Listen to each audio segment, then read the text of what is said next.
Hi hello welcome to our channel. నేను మీ శ్రీ. ఈరోజు మనం చెప్పుకోబోయే కథ ప్రియనేస్తం పార్ట్ 52. కథలోకి వెళ్ళే ముందు లైక్ చేయడం మర్చిపోకండి. ప్రామిస్, ఇంతకు ముందైతే అబద్ధం చెప్పాను కానీ ఇప్పుడు నిజమే చెప్తున్నాను అని ఆమె తల మీద చేయి వేసి నిమిరాడు. నన్ను నన్ను ఈసారి వదిలేస్తే నిజంగానే చచ్చిపోతాను అని ముక్కలు ముక్కలుగా చెప్తూ బెదిరించింది ప్రవర్తిక. ఆమె అంగీకారం అర్థమై గాఢంగా హృదయానికి హత్తుకున్నాడు అర్జున్. అతని దగ్గర ఏమాత్రం ఆత్మాభిమానం అంటూ దూరం పెట్టడం, కోప్పడ్డం, అతన్ని ఒప్పుకోకుండా దూరం చేయడం ఇలాంటివి చెయ్యని ఆమెను చూస్తుంటే అతడెంత తప్పు చేశాడో అర్థమవుతుంటే అతనిలో ఉద్వేగం ఎక్కువైనట్టు చుట్టూ చేతులు బిగించాడు అర్జున్. ఆమె ప్రేమని పొందే అర్హత అతనికి లేదేమో అనిపించింది ఆ క్షణం. ఆమె ప్రేమ పొందిన అతను అదృష్టవంతుడు కాక మరేమిటి అనిపిస్తోంది. ఇద్దరికి ఒక్కొక్కరొకరు దూరం జరగాలనిపించలేదు. ఒకరిలో మరొకరు సేదతీరుతూ ఉన్నారు. మెల్లిగా ఆమె ముఖాన్ని చేతుల్లోకి తీసుకున్నాడు. ఏడవడం కారణంగా తెల్లగా ఉన్న ఆమె ముఖం మరింత ఎర్రగా మారిపోయింది. ఇంకా కళ్ళు మూసుకునే ఉంది ప్రవర్తిక. అతని 2 చేతి బొటన వేళ్లతో ఆమె కన్నీళ్లు సున్నితంగా తుడిచి చెదిరిన ఆమె జుట్టు సరిచేశాడు అర్జున్. కళ్ళు తెరిచి చూసింది అతన్ని. ఆమె నుండి అతని చేతులు దూరం చేసి మెల్లిగా ఆమె చేతులు పట్టుకుని, ఎందుకు ఇంత త్వరగా ఒప్పుకున్నావు? శిక్షించవచ్చు కదా నన్ను. ఎప్పుడైతే నీ జీవితంలోకి వచ్చానో ఆ రోజు నుంచి ఏడిపిస్తూనే ఉన్నాను అంటూ ఒక చేత్తో ఆమె 2 చేతులను పట్టుకుని మరొక చేత్తో ఆమె తల వెనుక పట్టుకుని ఆమె నుదురికి అతని నుదురు ఆనించాడు అర్జున్. కళ్ళు మూసుకొని అలాగే ఉండిపోయింది ప్రవర్తిక. సంతోషం ఎక్కువై మూసిన కళ్ళ నుండి కన్నీళ్లు అతని చేతి మీదకి దూకాయి. ప్లీజ్, ఇక ఎప్పటికీ ఏడవకు అని అతను అంటుంటే ఆమె చేతులు మెల్లిగా అతని ఛాతీ మీదకు చేరాయి. ఫస్ట్లో ఏడుపంటే చిరాకు, ఏడవద్దంటున్న అతని రూపం, ఎప్పుడూ ఏడవకని బ్రతిమాలుతున్న అతని రూపం పోల్చుకుని చిన్నగా నవ్వుకుని, ఇది చాలు, నా మీద ఇష్టం ఉందని చెప్పడానికి అనుకుని అలాగే ముందుకు వంగి అతని హృదయం మీద ముఖం దాచుకుంది ప్రవర్తిక. ఆమె తల మీద అప్రయత్నంగా ముద్దు పెట్టాడు. అనిర్వచనీయ భావనలో ఆమెలో, అతనిలో కూడా. అతని చుట్టూ చేతులు బిగించింది. కాసేపటి తర్వాత మెల్లిగా ఆమెని దూరం జరిపాడు. ఇదంతా కల కాదు నిజమే అని కోరుకుంటూ అతని నుంచి దూరం జరిగింది ప్రవర్తిక. వెళ్దాం పద అని అతను అంటుంటే మౌనంగా లేచి నిలబడింది ఆమె. ఇష్టమైన నాతో రావడానికి ఆమె ముఖంలోకి చూశాడు. అతనికి ఏ చిన్న అసహనం కలిగించడం కానీ బాధ కలిగించడం కానీ చేయాలి అని కలలో కూడా అనుకోదు ఆమె. తల ఊపింది నిలువుగా, ఇష్టమే అన్నట్టు తెలుపుతూ. థింగ్స్ తీసుకో అని అతను అనగానే అతని చేతిలో ఉన్న చిక్కుకుపోయిన ఆమె చేతిని విడిపించుకోవడానికి చూస్తుంటే అతను అసలు వదలనేలేదామని. ఏంటిలా చూస్తున్నావు, వెళ్ళు అని అడిగాడు అర్జున్. చెయ్యి అంది. ఆ, నిజంగానే అర్థం కాలేదు అతనికి. చెయ్యి వదిలితే అంటూ వాళ్ళిద్దరి చేతుల వైపు చూపించింది ప్రవర్తిక. ఓహ్ సారీ, వెళ్ళు అన్నాడతను ఆమె చేతిని వదిలేస్తూ. అన్నయ్య అని అతని వైపు చూసింది ప్రవర్తిక. బయట ఎక్కడో తిరుగుతూ ఉండి ఉంటాడులే అని అన్నాడు అర్జున్ చాలా మామూలుగా. అన్నయ్యతో చెప్పి అని తలదించుకుంది.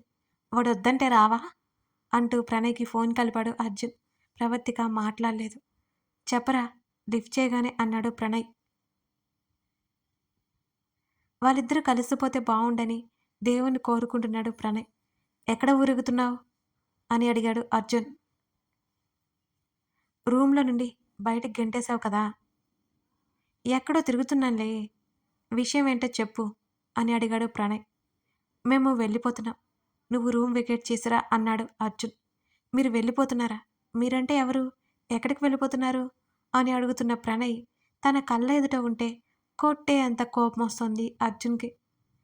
అక్కడి నుంచి బాల్కనీ వైపు కదిలి, నీ చెల్లి నేను వెళ్తున్నాం నా ఇంటికి, ఇప్పటికైనా బుర్రకెక్కిందా? ఓవర్ యాక్షన్ చేయకుండా త్వరగా రా అని ఫోన్ పెట్టేయబోతున్న అర్జున్ని ఆపి, అర్జున్ ఆగు అని గట్టిగా అరిచి కాల్ కట్ చేయకుండా చేశాడు ప్రణయ్. ఏంటి? ప్రణయ్ అరుపుకి ఇరిటేట్ అయిపోయాడు అర్జున్. నీతో ప్రవీ రాదు అని సీరియస్నెస్ నటిస్తూ అన్నాడు ప్రణయ్. ఎందుకు? అర్జున్ కనుబొమ్మలు ముడిపడ్డాయి.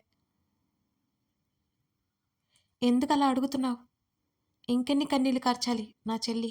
ఇప్పటికే లైఫ్‌కి సరిపడా ఏడ్చింది. ఇక చాలు అర్జున్. నా చెల్లి నీతో రాదు. ప్రతిసారి నీ అవసరం కోసం తీసుకెళ్ళి కన్నీళ్లతో మళ్ళీ నా ఇంటికి పంపుతావు. ఈసారి కూడా అదే జరగబోతుంది. పాపం అమాయకురాలు కదా! నువ్వేం చెప్పినా నిజమే అని నమ్మేస్తుంది. అది అబద్ధమని తెలియగానే గుండె పగిలి ఏడుస్తుంది. ప్లీజ్ అర్జున్ వదిలేయ్. నీ కళ్ళకి ఎప్పటికీ కనిపించకుండా నేను చూస్తాను తన్ని. ఈసారి వదిలేసావంటే అది పిచ్చిదైపోతుంది. ఒకసారి ప్రాణాలు తీసుకోవాలని చూసింది కూడా. ఈసారి నిజంగానే ప్రాణాలు తీసుకుంటుంది అంటున్న ప్రణయ్ మాటలకు మొదట ప్రణయ్ అలా అనడంతో తప్పు లేదనుకున్న అర్జున్‌కి ప్రవర్తిక ప్రాణాలు తీసుకోబోయిందని విషయం దగ్గర అతని మైండ్ అలాగే అక్కడే ఆగిపోయింది. ఏం ఏం మాట్లాడుతున్నావు? అని కంగారుగా అడిగాడు అర్జున్. అదంతా నీకు అనవసరం అర్జున్. ప్లీజ్ నేను వచ్చేస్తున్నాను. తన్నెక్కడికి తీసుకెళ్ళకు అని బ్రతిమాలినట్టుగా అడిగాడు ప్రణయ్. మౌనం వహించాడు అర్జున్. అర్జున్‌తో మాట్లాడుతూ లిఫ్ట్‌లో పైకి వచ్చాడు ప్రణయ్. అతను తలుపు కొట్టాడు. ప్రవర్తిక మౌనంగా బెడ్ మీద కూర్చుంది. ఆమెనొకసారి చూసి తలుపు తెరిచారు అర్జున్. ప్రణయ్ లోపలికొచ్చి చెల్లి దగ్గరికి వెళ్ళి కూర్చున్నాడు. ప్రవి, నువ్వు బాగానే ఉన్నావు కదా? వీడు నిన్నేమీ అనలేదు కదా? అని అంటున్న ప్రణయ్‌ని ఉరిమి చూశాడు అర్జున్. అర్జున్‌ని చూడనట్టే ఉన్నాడు ప్రణయ్. అలాంటిదేమీ లేదు అన్నట్టుగా తలూపింది. ఇప్పటికే అలసిపోయి ఉంటావు. నువ్వు పడుకోరా అంటూ పెద్ద బెడ్‌ని 2 బెడ్లుగా డివైడ్ చేసి పడుకో అన్నట్టు చెల్లి వైపు చూసి సైగ చేశాడు. ఓవర్ యాక్షన్ స్టార్ట్ చేయకు అని అన్నాడు అర్జున్. ఎవర్రా ఓవర్ యాక్షన్ చేసేది? ఎప్పటికిప్పుడు నా చెల్లిని నీతో పాటే తీసుకెళ్ళి మహారాణిలా చూసుకుంటానంటే నేను నమ్మి పంపించాలా? ఆల్రెడీ 2 సార్లు చూశాను. తమరి పనులకు భయమేస్తుంది. ఈసారి అంత ధైర్యం చేయలేను నేను అని సీరియస్‌గా చెప్పాడు ప్రణయ్. అప్పటి పరిస్థితి వేరు, ఇప్పుడు పరిస్థితి వేరు అని తగ్గాడు అర్జున్. పరిస్థితులు ఎప్పుడూ ఒకేలా ఉన్నాయి. అప్పటికి ఇప్పటికి పరిస్థితులు ఏం మారాయి? అర్జున్, నాకైతే ఏం మారినట్టు అనిపించడం లేదు అని సూటిగా అర్జున్‌ని చూశాడు ప్రణయ్. ప్రణయ్, ఇదంతా కావాలని చేస్తున్నావు కదా అని అర్జున్ అడగగానే, కావాలని చేస్తే నేనేమి సంతోషం పొందుతానురా. నా చెల్లి ప్రతిసారి నీ దగ్గరకు వచ్చి బాధపడుతూ బ్రతకూడదని చెబుతున్నాను. లాస్ట్ టైం కూడా ఇదే జరిగింది. నేను తెగ సంతోషపడిపోయి నీ వెంట వచ్చేలా చేశాను. ఫలితం ఏమిటి? నా చెల్లి కన్నీళ్ళు. అంతే కదా! ప్రాణాలు తీసుకోవడానికి కూడా సిద్ధపడింది అని అన్నాడు ప్రణయ్. వెంటనే అర్జున్ ప్రవర్తిక ముందు మోకాళ్ళ మీద కూర్చున్నాడు. టక్కున లేచి నిలబడింది ప్రవర్తిక. ఆమె చేతిని పట్టుకుని బెడ్ మీద కూర్చోబెట్టాడు అతను. సూసైడ్ చేసుకోవడానికి ప్రయత్నం చేశావా? అతని కళ్ళలో బాధ, మాటల్లో ఆవేశం రెండూ కనబడుతున్నాయి ఆమెకి. కంగారుగా ప్రణయ్ వైపు చూసింది. అవునరా, అంతకంటే ఇంకేం చేస్తుంది అన్నాడు ప్రణయ్. నిజమేనా? ప్రవర్తిక చేతిని పట్టుకుని అడిగాడు అర్జున్. ఏడుస్తూ తలూపింది ఆమె. అర్జున్కి ఒక క్షణం మైండ్ బ్లాక్ అయిపోయింది. ఆమె లేని జీవితం ఊహించుకోలేకపోయినట్టుంది అతని పరిస్థితి. విపరీతమైన స్ట్రెస్ ఫీల్ అయ్యాడు. తల పట్టుకుని లేచి నిలబడి అటు ఇటు తిరిగాడతను. ప్రవర్తిక అర్జున్ దగ్గరికి వెళ్ళడం చూసి వాళ్ళకి సమయం ఇవ్వాలి అనిపించి అక్కడి నుంచి బయటికి వెళ్ళిపోయాడు ప్రణయ్. బయట బాల్కనీలోకి వెళ్ళిపోయాడు. అర్జున్కి ప్రవర్తిక పడిన బాధలు తెలియాలి. ఏ వస్తువైనా మనిషి అయినా మనసైనా అంత తేలిగ్గా దొరికితే విలువేముంది అనేది ప్రణయ్ ఆలోచన. ఏవండి, భయంగా అతని భుజం మీద చేయి వేసింది. ఆమెను గట్టిగా హత్తుకున్నాడు. ఎంతగా హత్తుకున్నాడంటే ఆమె ఎక్కడ దూరమైపోతుందో అనేంత గట్టిగా. వెళ్ళిపోతావా నువ్వు కూడా అని అతను అరుస్తుంటే, లేదు, ఎక్కడికి వెళ్ళను మిమ్మల్ని వదిలి అని మీద తలవాల్చి గట్టిగా చెప్పింది. మరి ఎందుకు సూసైడ్ చేసుకున్నావు? ప్రతిదానికి చావు పరిష్కారమా? నాకు ఇలా చేయడం నచ్చలేదు. నువ్వు కూడా నన్ను వదిలించుకొని వెళ్ళిపోయి బ్రతుకున్న శవంలా చేద్దాం అనుకుంటున్నావా అని అతను మాట్లాడుతూ గట్టిగా అరుస్తూ ఉంటే వెంటనే అతని చెంప కింద 2 చేతులు వేసి, కాదండి, నేను ఎక్కడికి వెళ్ళను. అప్పుడంటే నా వల్ల అందరికీ కష్టాలు బాధలని చచ్చిపోవాలనుకున్నాను. ఇప్పుడు అలా అనుకోను అని ఆమె సర్ది చెప్తుంటే, అది అబద్ధమని చెబుతావు అనుకున్నాను. కానీ నిజమే అన్నమాట. నువ్వు పోయి నన్ను జీవితాంతం చచ్చిపోతూ బ్రతకమనా నీ ఉద్దేశ్యం? అతను బాధ తాలూకా ఆవేశంతో అరిచాడు. అతను అతన్ని అలా అనుకుంటుంటే అతని మీదే ఆమెకున్న ప్రేమని తెలిపేలా అదే ప్రయత్నం చేస్తూ కన్నీళ్లతో అతని పెదవులను ముద్దాడి కొంచెం దూరం జరిగింది. మౌనంగా ఒకింత ఆశ్చర్యంతో ఆమెనే చూశాడతను. అతని మాటలు ఆగిపోయాయి. మిమ్మల్ని వదిలి వెళ్ళను, వెళ్ళను, వెళ్ళను అంటే మీరే వెళ్ళు వెళ్ళు అని ఇప్పుడు నన్నంటున్నారా? అని కాస్త గట్టిగా ఉక్రోషంగా అంటున్నా ఆమె తల వెనక చెయ్యి వేసి ఈసారి ఆమె పెదవులను అతను ముద్దాడాడు. అతని ప్రేమతో, కోపంతో, బాధతో, భయంతో ఇస్తున్న ముద్దది. అతనిలో చెలరేగుతున్న భావాలు అదుపు చేసుకుంటూ ఆమెను గాఢంగా ముద్దాడసాగాడు. తొలి ముద్దు ఆమెకది. వింత అనుభూతిని కలిగించింది ఆమెకి. అప్రయత్నంగా అతని మెడ చుట్టూ చేతులు వేసింది. అతని ముద్దుల గాఢత పెరిగే కొద్దీ ఆమె చేతులు అతన్ని తన వైపుకి లాక్కోసాగాయి. ఊపిరి తీసుకోవడం కష్టం అనిపించి అతని భుజాలను గట్టిగా పట్టుకోగా వదలాలి అని లేకపోయినా ఆమెను వదిలేశాడు. గట్టిగా హత్తుకున్నాడు. అతన్ని చూడలేకపోతుంది. ఇవన్నీ ఆమెకి కొత్తగా ఉన్నాయి. ఇంకొకసారి ఇలాంటి ఆలోచనలు నీకొచ్చాయంటే అంటూ ఆమె కంట దగ్గర వేలిపెట్టి చూపిస్తూ ఐ విల్ కిల్ యూ అని అన్నాడు సీరియస్గా. అతనికి నవ్వొచ్చింది ఆమెకి విచిత్రంగా. నవ్వుకుంది అలాగే ఉండి. ఒకవేళ ప్రవర్తిక సూసైడ్ చేసుకుంది అని కొడతాడా ఏంటి అనే ఆలోచనలతో కంగారుగా తలుపు తెరిచాడు ప్రణయ్. ప్రవర్తిక చేతులు అర్జున్ నడుము చుట్టూ ఉన్నాయి. వెంటనే వెనక్కి వెళ్ళి డోర్ కొట్టాడు. ఆలోపే తలుపు తెరిచినట్టు అనిపిస్తే ఇద్దరూ దూరం జరిగారు. ఓహ్! తలుపు తెరిచే ఉందా అని నడుచుకుంటూ గదిలోకొచ్చాడు ప్రణయ్. అప్పటికే ప్రవర్తిక ముఖం తిప్పుకుని దిక్కులు చూస్తోంది. అర్జున్ ఆలస్యం అవుతోందిరా, వసు ఆంటీ కంగారు పడుతుంది, ఇక నువ్వెళ్ళు అని అన్నాడు ప్రణయ్. అర్జున్కి ఎంత కోపం వస్తుందో చెప్పలేకపోతున్నాడు. ప్రణయ్ ఎక్స్ట్రాలు చూస్తుంటే అలాగే చూస్తూ సోఫాలో కూర్చున్నాడు. రవి, నీకు త్వరగా నిద్రపోయే అలవాటుంది కదా, నువ్వు పడుకో అంటూ ఏసీ టెంపరేచర్ తగ్గించాడు ప్రణయ్. కానీ ఆమె అలాగే కదలకుండా నిలబడి ఉంది. అయిపోయిందా నీ ఓవర్ యాక్షన్ అని ప్రణయ్ వైపు కొట్టేలా చూస్తూ అడిగాడు అర్జున్. ఏంట్రా నువ్వనేది? ఈ నైట్ హోటల్లోనే తగలడి రేపు ఇంటికి రా, రిక్వెస్ట్ చేయట్లేదు నిన్ను అంటూ సోఫాల నుండి పైకి లేచి తన పాకెట్లో ఉన్న ఫోన్ ఒకసారి చూసి మళ్ళీ పాకెట్లో పెట్టుకున్నాడు అర్జున్. కుదరదు, రేపు ఉదయం ట్రైన్కి ప్రవీణ్ స్టేషన్లో దింపాలి అని చెప్పాడు ప్రణయ్. ఆలోపే ప్రణయ్ చేతిని వెనక్కి మడిచి ఇందాకటి నుంచి చూస్తున్నాను, ఏంట్రా ఓ ఎక్స్ట్రాలు చేస్తున్నావు అని అర్జున్ కొట్టడానికి అన్నట్టుగా చేయి పైకెత్తాడు. వాళ్ళిద్దరూ కొట్టుకోవడం ఇంతకుముందు చూసింది కాబట్టి సైలెంట్గా చూస్తోంది ప్రవర్తిక. చేతులు విడిపించుకుని అర్జున్ పొట్టలో పంచిచ్చాడు ప్రణయ్. కావాలని నొప్పి ఉన్నట్టు పొట్ట పట్టుకుని అర్జున్ అరిచాడు. ప్రవర్తిక ముఖంలో ఆ నొప్పి తెలిసి అర్జున్ పెదవుల మీద చాలా అంటే చాలా సన్నటి నవ్వొచ్చి చేరింది. ప్రణయ్ భుజం మీద ఒక్కటిచ్చాడు అర్జున్ తిరిగి. ప్రణయ్ తిరిగి కొట్టడానికన్నట్టు చెయ్యి ఎత్తితే అన్నయ్య ఏం చేస్తున్నారు మీరు, ఆపండి అంటూ కంగారుగా ఇద్దరి దగ్గరకొచ్చింది ప్రవర్తిక. రవి, నువ్వు పక్కకు వెళ్ళు, వీడి మీద నాకు చాలా కోపం వస్తుంది అంటూ అర్జున్ ముఖం దగ్గరగా తీసుకొచ్చాడు చేతిని. అయ్యయ్యో అన్నయ్య తగులుతుంది అని అరుస్తూ ప్రణయ్ చేతులు పట్టుకుని ఆపే ప్రయత్నం చేసింది ప్రవర్తిక.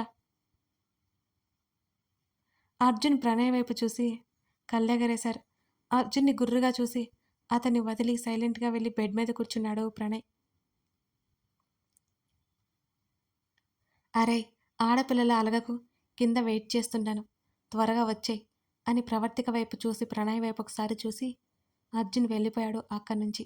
అన్నా చెల్లెలకి మాట్లాడుకోవడానికి సమయం ఇస్తూ అర్జున్ వెళ్ళిపోగానే ప్రణయ్ పక్కన కూర్చొని అన్నయ్య, నీకు ఇష్టం లేకపోతే నేను వెళ్ళను అని తన అన్నయ్య చేతిని పట్టుకుని అమాయకంగా చెప్పింది ప్రవర్తిక.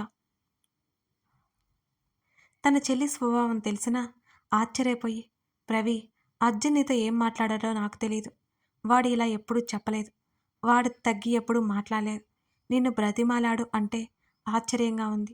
వాడిప్పుడు వరకు నీకు నమ్మకం కలిగించలేదు, ఇప్పుడు నీకు నమ్మకం కలిగితేనే వాడితో పాటు వెళ్ళు, లేకపోతే అసలు వద్దు, నిర్ణయం నీదిరా అని అన్నాడు చెల్లి చేతి మీద చెయ్యేస్తూ ప్రణయ్. వెంటనే ప్రణయ్ భుజం మీద వాలి నాకు ఆశ్చర్యంగానే ఉందన్నయ్య, ఆయనకి ఇలా కూడా మాట్లాడడం వచ్చా అని ఇప్పుడే తెలుస్తుంది, ఇవాళ నమ్మాలనిపిస్తుంది, ఎప్పుడో నమ్మేశాను కూడా. ఆయనతోనే కలిసి బ్రతకాలని ఆశగా ఉందన్నయ్య. ఈ కొన్ని క్షణాలే ఇంత బావుంటే, జీవితాంతం ఇంకెంత బావుంటుందో అని ఒకవైపు కన్నీళ్లు కారుస్తూనే చెప్పింది ప్రవర్తిక. ఒక్కసారి వాడు నా అనుకున్నాడు అంటే చచ్చేదాకా చెయ్యి వదలడు. ప్రాణాలతో లేని రక్షణ ఇంకా ఆరాధిస్తుంటే నిన్నింకెంత ప్రేమిస్తాడు. కానీ వాడిని అర్థం చేసుకుంటేనే ఏదైనా ఉంటుంది ప్రవి. నేను ఎన్నో సంవత్సరాల నుంచి వాడితో పాటే ఉన్నాను. నేనే సరిగ్గా వాడిని అర్థం చేసుకోలేకపోయాను. నీ స్థానంలో వేరే అమ్మాయి ఉంటే నాకిలా చెప్పే అవకాశం రాదేమో. నా ఫ్రెండ్‌కి భార్యగా నా చెల్లి ఉందంటే నాకు ఎంత సంతోషంగా ఉందో నీకు చెప్పలేను. వాడి వ్యక్తిత్వం అలాంటిది. కానీ వాడి లైఫ్‌లో జరిగిన డిస్టర్బెన్స్ అలాంటివి. రక్ష చనిపోయిన తర్వాత ఎంత వేదనని అనుభవించాడో ప్రత్యక్షంగా చూసిన నాకే తెలుసు. కనీసం బయటికి కూడా బాధపడలేకపోయాడు. అటు వసుంధర ఆంటీని, కృష్ణమూర్తి అంకుల్‌ని చూసుకుంటూ తన బాధ బయటకి తెలియకుండా ఎంత కుమిలిపోయాడో నాకు తెలుసు ప్రవి. ఆ సమయంలో నీ ఆరోగ్యం బాగాలేక నేను వాడికి అందుబాటులో కూడా లేను. రక్ష చనిపోయిందని తెలియగానే హుటాహుటిన వచ్చేశాను. అప్పుడు వారి పరిస్థితి ఎంత ఘోరంగా ఉంది. ఇప్పటికి తేరుకున్నాడురా నీ వల్లే వాడు అని కొన్ని క్షణాలు ఆగి, సతీదేవి దూరమైన శివుడిలా వైరాగ్యంలో ఉన్నవాడికి పార్వతిగా కొత్త వెలుగుని తీసుకొచ్చావు నువ్వు. నువ్వు కూడా వాడికి తోడు లేకపోతే వాడు ఉండలేడురా అని అన్నాడు ప్రణయ్. అప్పటి అర్జున్ పరిస్థితి ప్రణయ్ కంటి నిండా నీళ్లు తెప్పించింది. అన్నయ్య, ఆయన సంతోషం నా సంతోషం. నువ్వు చూస్తూ ఉండు. కొన్ని రోజుల్లోనే ఇంతకు ముందులా మారిపోయి ప్రశాంతంగా ఉంటారు. నవ్వుతూ ఉంటారు అని తన అన్నయ్య వైపు చూస్తూ చెప్పింది ప్రవర్తిక. పెదనాన్న గురించి వాడితో మాట్లాడుకురా. నిన్ను కన్న తండ్రి ఎందరో జీవితాలను నాశనం చేశాడు. నీకు తండ్రి మీద ఉన్న ఇష్టంతో పెదనాన్నని కాపాడాలని ప్రయత్నించకు. నిజం చెప్తున్నాను. నాకలాంటి పెదనాన్న ఉన్నందుకు సిగ్గుతో చచ్చిపోతున్నాను అని చెల్లి ముందు అంతకంటే మాట్లాడలేక కళ్ళు మూసుకున్నాడు ప్రణయ్.